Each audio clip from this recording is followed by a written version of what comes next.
Ayan guys, andito tayo sa bato na may tatlong sign.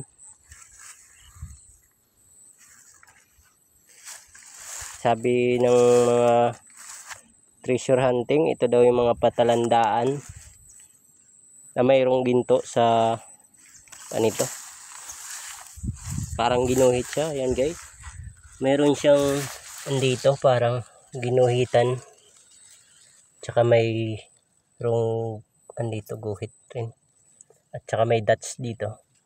Tuldok. At ito pa guys, isa. Ayan yung butas. Yung parang ano siya guys. Pakita ko lang sa inyo. Anong hugos ng batong ito.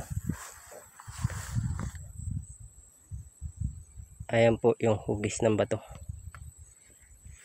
At saka parang may espalto siya guys. Nalis ko nga yung espalto. Kung totoong espalto nga talaga. So na ko na espalto nga talaga siya. Ayan. Siguro pinadikit ito ng mga Hapon. Para patalandaan na mayroong treasure dito. Ayan guys. Tsaka yung tunog niya, pakinggan nyo yung tunog. Isukan ko sa inyo. Teka lang. Kakaiba yung tunog niya guys.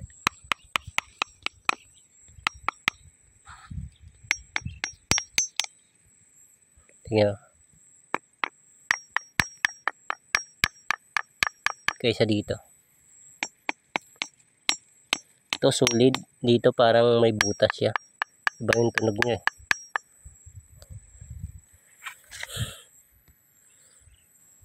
Pakitulong naman kung mayroon,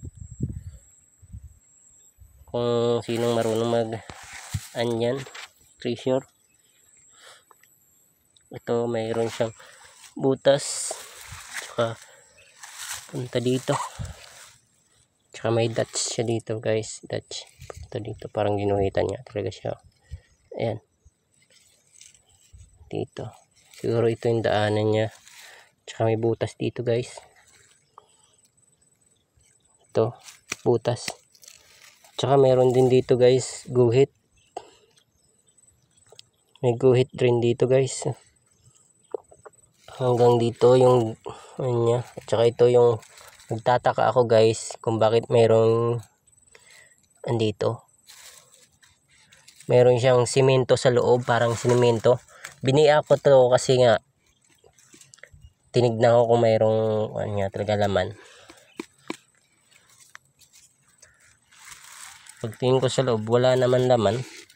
Nakita ko guys, ito parang simento. Alam, itong sa gitna niya. Ayan, dinidikdik ko yan. Tinutusok ko ng kutsilyo kang nakaraan. Ayan guys, parang simento pinadikit. At ito yung kanya bato. Ito na yung bato. Yung kulay ng bato, iba yung kulay ng bato. Tignan nyo. Ito yung iba oh. Andam, parang ano siya, simento guys. Ayan oh, sa loob. Parang tinakpan lang siya ng kuan doon. Ayan oh. Ayun, may lawa pang oh. Titignan ko nga. Subukan nating anin ulit. Baka sakali tayo. Baka mayroon.